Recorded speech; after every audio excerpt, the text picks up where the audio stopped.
तो आज बजट को लेखा जोखा कहा जाने लगा और इसके साथ सूटकेस खत्म हो गया, उसकी जगह पोटली ने ले ली। इसी से शुरुआत करते हैं आज खोज खबर की। देश में केंद्रीय बजट पेश करने की परंपरा में पहली महिला वित्त मंत्री निर्मला सीतारमण ने नई परंपरा की शुरुआत की। अब तक वित्त मंत्री जब संसद में बजट भाषण पेश करने आते थे तो उनके हाथ में ब्रीफकेस होता था। यह एक तरह से सिग्नेचर स्टाइल होता था वित्त मंत्री के बजट पेश करने का। लेकिन इस साल से ब्रीफकेस की जगह लाल रंग की पोटली आ गई है। निर्मला सीतारमण के हाथों में आप जो लाल रंग की पोटली देख रहे हैं उस पर अशोक स्तंभ लगा हुआ है। एक और नई शुरुआत बजट की जगह इसे बही खाता कहने के साथ भी हुई। सरकार का इसके पीछे यह तर्क है कि दरअसल ये पूरा का पूरा बजट पाश्चात्य सभ्यता से प्रभावित था। बजट की परंपरा ब्रिटिश टाइम से आई थी। शाम को 5 बजे बजट पेश किया जाता था ताकि लंदन के अंदर सुबह हो सके और महारानी उसे देख सके। लेकिन इस परंपरा में बदलाव किया गया और अब भारत के समय के अनुसार सुबह 11 बजे बजट होता है। लेकिन अब एक नई परंपरा शुरू हुई है। वो परंपरा यह है कि इसे लेखा जोखा कहा जाएगा, जो कि बोलचाल के भाषा में कहा जाता है, और बजट में अब पोटली आएगी। लेकिन इस बजट में क्या क्या है, इस लेखे जोखे में क्या क्या है? इसमें है सपनों का सौदागर, वो है मोदी।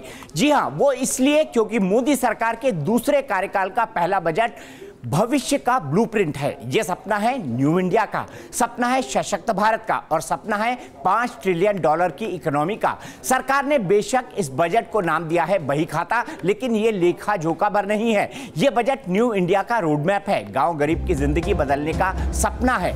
महिला सशक्तिकरण का संकल्प है। बुनियादी ढांचे की मजबूती का लक्ष्य है। साफ पानी और 24 घंटे बिजली और क्लीन एनर्जी का विजन देता है। ये देश को समृद्ध और जन जन को समर्थ बनाने वाला बजट है। इस बजट से गरीब को बल मिलेगा, युवा को बेहतर कल मिलेगा। इस बजट के माध्यम से मध्यम वर्ग को प्रगति मिलेगी, विकास की रफ्तार को गति मिलेगी। नारी तो नारायणी बजट पेश करते हुए वित्त मंत्री निर्मला सीतारमण का यह नारा भर नहीं था। यह न्यू इंडिया में महिला सशक्तिकरण की अहमियत है और मोदी सरकार ने महिलाओं को सबल बनाने के लिए भी बड़े ऐलान किए हैं। सरकार ने पहले ही महिला एंटरप्रेन्योरशिप को मुद्रा योजना, स्टार्टअप इंडिया और स्वयं सहायता समूह जैसी योजनाओं से मजबूत बनाया है और अब महिला कारोबारियों को और ज्यादा प्रोत्साहित करने के लिए स्वयं सहायता समूह कार्यक्रम को देश के सभी जिलों में लागू किया जाएगा। स्टैंड अप इंडिया स्कीम के जरिए महिलाओं, अनुसूचित जाति और जनजाति के लोगों को फायदा पहुंचाया जाएगा। स्कीम के तहत कारोबार शुरू करने के लिए 10 लाख रुपए से 1 करोड़ रुपए तक का लोन दिया जाता है। अब सेल्फ हेल्प ग्रुप को मुद्रा योजना के तहत 1 लाख रुपए तक का कर्ज दिया जाएगा ताकि महिलाएं नया कारोबार शुरू कर सके। यह स्कीम उन महिलाओं के लिए फायदेमंद होगी जो समूह बनाकर अचार पापड़ बनाने जैसा काम शुरू करना चाहती हैं। ग्रुप के जिन सदस्यों के पास जनधन खाता है उन्हें 5,000 रुपए ओवरड्राफ्ट की सुविधा दी जाएगी। यानी अगर किसी महिला के जनधन अकाउंट में एक भी रुपया नहीं है तब भी वो 5,000 रुपए तक निकाल सकेगी। पहले यह रकम 2,000 रुपए तक थी। मोदी सरकार ने अपने दूसरे कार्यकाल में किसानों की आर्थिक हालात सुधारने पर जोर दिया है। आज बही खाता में इसका विजन भी रखा गया कि कैसे साल 2022 तक किसान आर्थिक तौर पर मजबूत हो गया। आइए आपको दिखाते हैं किसानों पर क्या है मोदी सरकार का प्लान 2022, यानी साल 2022 का क्या प्लान है। 2022 तक किसानों की आय दोगुनी करने का लक्ष्य है। इससे पहले सरकार ने 60 साल की उम्र पार करने वाले किसानों को 3,000 रुपए पेंशन देने का ऐलान किया है। किसानों की आय में इजाफा करने के लिए 2022 तक 10,000 नए किसान उत्पादन संगठन बनाए जाएंगे। इससे किसान सीधे जुड़ेंगे और एग्री इंफ्रास्ट्रक्चर में निजी निवेश का रास्ता खुलेगा। साथ ही मोदी सरकार जीरो बजट खेती पर भी जोर दे रही है ताकि किसानों को उनकी फसल का वाजिब दाम मिल सके।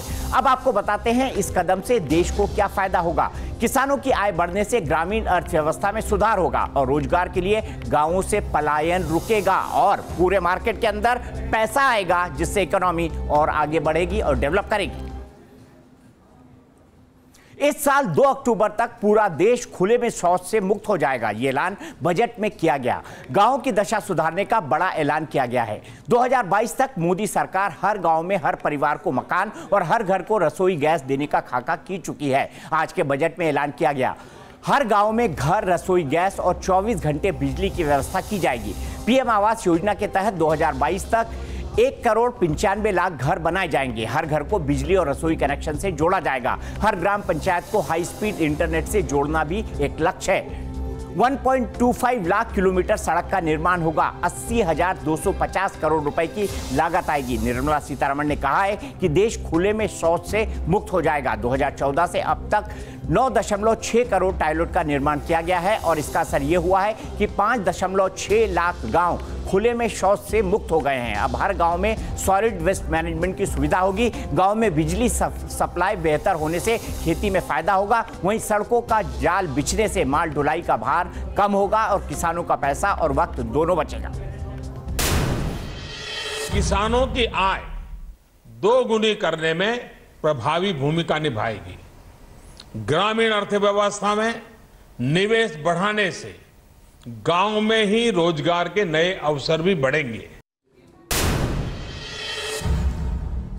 कहते हैं इंफ्रास्ट्रक्चर किसी भी अर्थव्यवस्था की रीढ़ होती है। अगले 5 साल में मोदी सरकार ने भारतीय अर्थव्यवस्था को $5 ट्रिलियन तक पहुंचाने का लक्ष्य रखा है और इस विजन को पूरा करने के लिए इंफ्रास्ट्रक्चर को धार देने का रोड मैप खींचा गया है। मोदी सरकार ने न्यू इंडिया बनाने का जो विजन रखा है उसमें इंफ्रास्ट्रक्चर को रफ्तार देने का एजेंडा सबसे ऊपर है। मोदी सरकार पार्ट 2 के पहले बही खाता में इसकी तस्वीर भी साफ हो गई है कि किस तरह बुनियादी ढांचे का विकास होगा। प्रगति मिलेगी, विकास की रफ्तार को गति मिलेगी। अब बही खातों के ऐलान का मतलब समझिए। सरकार नेशनल ट्रांसपोर्ट कार्ड शुरू करेगी। इंफ्रास्ट्रक्चर पर 100 लाख करोड़ रुपए खर्च करेगी। भारतमाला फेज 2 के तहत सड़कों और हाईवे का निर्माण होगा। सागरमाला प्रोजेक्ट के तहत पोर्ट कनेक्टिविटी को बढ़ावा दिया जाएगा। दोनों प्रोजेक्ट्स को नितिन गडकरी ने शुरू किया था। 2018-19 में 300 किलोमीटर मेट्रो लाइन को मंजूरी दी गई है। छोटे शहरों में प्राइवेट पार्टनरशिप मॉडल के जरिए मेट्रो लाइन बिछाई जाएगी। 2014 के बाद से ट्रांसपोर्ट इंफ्रास्ट्रक्चर में काफी सुधार आया है। शहर और गांवों के बीच की दूरी कम हुई है। 2024 के प्लान के तहत अपग्रेड करने का विजन दिया गया है। इंफ्रास्ट्रक्चर मजबूत होने से नौकरियां बढ़ेंगी। बाजार आर्थिक तौर पर और मजबूत होगा। मोदी सरकार अपने दूसरे कार्यकाल के पहले बजट को ड्रीम बजट बता रही है। वहीं कांग्रेस कह रही है कि ये सबसे फीका बजट है जिसमें कोई तस्वीर साफ नहीं होती। ना हमें न्याय की कोई झलक दिखती है और इस बजट में वित्त मंत्री जी ने यह भी नहीं बताया कि कितनी आमदनी हुई इनकी और कितना खर्चा करेंगे, कैसे आमदनी हुई। अगर टैक्स बेस रिटर्न्स लोगों ने ज़्यादा फाइल की तो निश्चित रूप से आमदनी ज़्यादा होनी चाहिए थी। अगर नहीं हुई तो इसका मतलब ज़ीरो रिटर्न फाइल की गई। इसीलिए इन्होंने सरचार्ज बढ़ा दिया क्योंकि इनके पास पैसा नहीं है। नयापन क्या है उसमें, नयापन कुछ दिखाई नहीं देता। जो कहा जरूर गया, नए नए डायलॉग बोले गए कि न्यू इंडिया, नई शुरुआत, नई फाउंडेशन, न्यू इंडिया की फाउंडेशन, लेकिन फाउंडेशन कहीं नज़र नहीं आती है। और अगर देखा जाए तो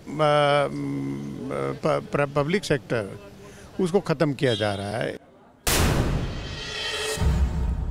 विपक्ष कह रहा है कि मोदी सरकार के बही खाते में कुछ भी नया नहीं है और ये मिडिल क्लास के लिए मुश्किलें लेकर आया है। लेकिन सरकार क्या सोचती है? कुछ देर पहले मैंने वित्त राज्य मंत्री अनुराग ठाकुर से ये जानने की कोशिश की कि आखिर क्यों सरकार ने टैक्स स्लैब का दायरा भी नहीं बढ़ाया और पेट्रोल डीजल पर ड्यूटी और सेस बढ़ाकर लोगों को झटका दे दिया। ऐसा लग रहा था कि थैंक्स गिविंग होगा, जो मिडिल क्लास वोटर होता है जिसने आपको बड़ा बम्पर वोट दिया है इन चुनाव के अंदर, और इनकम टैक्स स्लैब में परिवर्तन होगा, लेकिन ऐसा नहीं हुआ। समाज के कोई वर्ग हो, सबका योगदान हुआ तभी बम्पर सीटें जीतकर आ पाए। अगर आप देखें तो आज से 4-5 महीने पहले ही बजट में, जो हिंदुस्तान के इतिहास में कभी नहीं हुआ था, 5 लाख रुपए की आय तक आपको कोई टैक्स नहीं देना है। ये भी मोदी सरकार ने करके दिया था। और आपके यहाँ पर रोज़गार ज़्यादा बढ़ सके, ज़्यादा निवेश हो, तो जो कंपनीज जो पहले 200-250 करोड़ रुपए तक की टर्नओवर वालों को 25% तक टैक्स देना पड़ता था, अब उसको बढ़ाकर 400 करोड़ किया गया।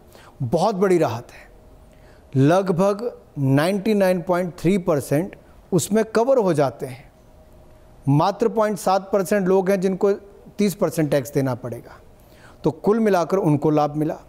जो हमारे स्टार्टअप इंडिया है, जो हमारे युवा हैं, जो नया कुछ करना चाहते हैं, एंटरप्रेन्योर बनना चाहते हैं, सो कॉल्ड एंजल टैक्स उसका कहा जाता था। फेयर वैल्यूएशन की बात की जाए, इनकम टैक्स के नोटिसेस की बात की जाती थी।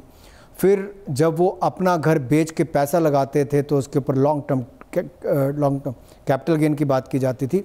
इन सब में इतनी बड़ी राहत दी है तो युवा वर्ग को नरेंद्र मोदी जी की सरकार ने दी है। 10,000 से ज़्यादा ऐसे क्लस्टर्स बनाने की बात जहां पर कारीगर ट्रेडिशनल क्षेत्रों में काम करते हैं, 50,000 से ज़्यादा लोगों को उनको लाभ मिलेगा। ग्रामीण क्षेत्र में स्किल डेवलपमेंट उन क्षेत्रों में बात की गई जहां पर आज तक फोकस नहीं किया गया। इससे ग्रामीण क्षेत्र से लेकर शहरी तक सबको लाभ मिलेगा। स्टैंड अप इंडिया प्रोग्राम में जिस तरह से SC/ST समाज ने शानदार बढ़त लेते हुए काम किया है, अब उस दिशा में और आगे काम करने वाले हैं। उनको और एंटरप्रेन्योर्स कैसे बनाएं, कैसे उनका आय के साधन बन पाए। इंफ्रास्ट्रक्चर में हमने देखा 5 साल में अच्छा काम हुआ, बढ़िया काम हुआ देश के अंदर, लेकिन अब अगले 5 साल के लिए जो टारगेट है वो 100 लाख करोड़ रुपए का है। बहुत बड़ा अमाउंट है। ऑलमोस्ट एक साल अगर हम 20 लाख करोड़ हर 5 साल के अंदर डाल दे तो 100 लाख करोड़ होता है, और उसी के आसपास कहीं हमारे पूरे देश का बजट होता है। सवाल यह है कि देश इतना पैसा मैनेज कैसे करेगा, क्या परंपरागत तरीकों से या गैर परंपरागत तरीकों से? दोनों से, क्योंकि उसके बिना संभव नहीं हो पाएगा। इसलिए मैंने कहा, जैसे मान लीजिए हमने अपनी जो सरकार की कंपनियां हैं पब्लिक सेक्टर, उनमें भी अपना हिस्सा कम करके कैसे पैसा ज़्यादा रेज किया जा सके। FDI किन किन क्षेत्रों में, जैसे सिंगल ब्रांड में रिटेल सेक्टर में है, उसको नॉर्म्स थोड़े ईज़ करने की बात कही गई, उसमें उससे लाभ मिल पाएगा। और किन किन क्षेत्रों में FDIs आ सकती हैं, जैसे रेलवे का क्षेत्र है, अगर आपको उस क्षेत्र में आधारभूत ढांचा सुदृढ़ करना है तो आपको हर साल उसके लिए बहुत पैसा चाहिए। सरकार मान लीजिए 53,000 करोड़ रुपये उसमें देती है, आप बढ़ाकर 60-65,000 करोड़ रुपये कर भी देगी, तो उससे कई गुना ज़्यादा पैसा आपको प्राइवेट क्षेत्र से लाना पड़ता है। इसी तरह से सड़कों में भी है, लेकिन हमने पिछले कुछ वर्षों में बहुत सफलता के साथ करके दिखाया है। डीजल और पेट्रोल में सेस बढ़ाया गया, एक्साइज ड्यूटी बढ़ा गई। आपको क्या लगता है, क्या ये जरूरी था ऐसे वक्त जब इकोनॉमिक सर्वे भी ये कह रहा है कि तेल की कीमतें घटेंगी? देखिए दीपक जी, 130 करोड़ के देश में जहां आपको गांव-गांव तक आधारभूत ढांचा पहुंचाना है, आपको 1.5 लाख से ज़्यादा हेल्थ एंड वेलनेस सेंटर बनाने हैं, आयुष्मान भारत जैसी योजना को सुचारू रूप से लागू करना है, नए एम्स, IIT ये सब बनाने हैं, 1.25 लाख किलोमीटर की ग्रामीण सड़कें आपको PMGSY में बनानी है, नेशनल हाईवे पहले से ज़्यादा बनाने हैं, गंगा की सफाई के साथ साथ बाकी नदियों को साफ़ करके पानी, हर घर जल की बात, आधारभूत ढांचे में, इंफ्रास्ट्रक्चर के सेक्टर में बहुत निवेश आपको करना है। आखिरकार वो पैसा कहाँ से आएगा? या तो डायरेक्ट टैक्स किया जाए कि आम आदमी को सीधा टैक्स कर दिया जाए तो गिने चुने लोगों पर उसका बोझ पड़ता है। तो आखिरकार जब दुनिया भर में तेल के दाम कम हुए तो हर व्यक्ति को उसका लाभ दिया गया। हमने तेल के दाम लगातार पेट्रोल कंपनियों का कम किए। 100 रुपये सिलेंडर का दाम, गैस सिलेंडर का दाम सरकार ने कम करवाया। तो ऐसा नहीं है, जहाँ जहाँ लगता है कि उचित पैसा रेज करने की आवश्यकता है जिससे भारत का विकास, नए भारत का निर्माण कैसे होगा? आखिर हमारे बच्चों के पास अच्छी शिक्षा नहीं होगी तो क्या होगा? अच्छी स्वास्थ्य की सुविधा नहीं होगी, बच्चे कुपोषण का शिकार होंगे तो कहाँ आगे बढ़ पाएंगे? स्टार्टअप इंडिया को बल नहीं दे पाएंगे तो भारत आगे कैसे बढ़ेगा? ये पैसा कहीं ना कहीं से तो आएगा। मैं एक आखिरी सवाल आपसे जानना चाहता हूँ। हाल ही में पश्चिम बंगाल से एक मामला निकलकर सामने आया है जहाँ पर सेंट्रल स्पॉन्सर्ड स्कीम थी, उसमें TMC के लोगों ने कट मनी ली। ये बहुत गंभीर बात है कि जो गरीब के विकास के लिए पैसा दिया गया था कि उसको 2 कमरे का मकान मिल जाए, 1 कमरा बन जाए, सिर ढकने के लिए पक्की छत मिल जाए, उसमें से भी कट मनी। क्या सोच है ये? और ममता जी के नाकों तले ये सब हो रहा था। और देखिए कि मुख्यमंत्री को इसका मतलब ज्ञान था और अब ये कह रहे हैं कि वो पैसा वापस करें। मुझे लगता है उनको इस्तीफा दे देना चाहिए। आखिरकार इस पे कोई गंभीर कदम क्यों ना उठाया जाए? आखिरकार ये पैसा किसका है? उस टैक्स पेयर का है जिसने देश को आगे बढ़ाने के लिए अपनी ईमानदारी की कमाई में से देश के खजाने में टैक्स दिया और सोशल सेक्टर में लाभ देने के लिए, यानी कि गरीब लोगों के उत्थान के लिए पैसा दिया गया, उसमें से भी कट मनी खाई गई। इस पे उचित कार्रवाई बनती है। तो आप कह रहे हैं कि आने वाले समय में इस विषय पर जांच हो सकती है? हिंदुस्तान के एक एक रुपए पर अगर कोई चोरी करता तो निश्चित तौर पर उस पर जांच होनी चाहिए। लेकिन बात ये है कि जो लोग पहले शारदा, नारदा और चिट फंड घोटालों के पैसे खा गए, वो अब कट मनी तक उस लेवल पर भी उतर आए, तो ना जाने इस सरकार में कितना वहाँ पर खाया गया होगा। केंद्र की स्पॉन्सर्ड स्कीम्स में से कितना खाया गया, तो राज्य की स्कीमों में से क्या क्या होता होगा, इसकी तो आप मैं और कल्पना ही यहाँ बैठकर नहीं कर सकते। तो इस दिशा में तो जो बड़े से बड़े कदम उठाए जाएंगे, क्योंकि अलग अलग विभाग की अलग अलग सब्सिडीज जाती है, अपना अपना शेयर जाता है, तो इस दिशा में उचित कदम उठाए। क्या वित्त मंत्रालय की जानकारी में ये पूरा मसला है कि पश्चिम बंगाल के अंदर ये सब कुछ हुआ है? पिछले कुछ दिनों से तो आपने, मीडिया ने सब लगातार ये दिखाया है। असली चेहरा ममता बनर्जी की सरकार का कट मनी पे आप लोगों ने जो उजागर किया, देश उसका आपके लिए धन्यवादी है। तो खोज खबर में फिलहाल रुकेंगे छोटे से ब्रेक के लिए, लेकिन ब्रेक के बाद बताएंगे कि युवाओं को इस बजट में क्या मिला।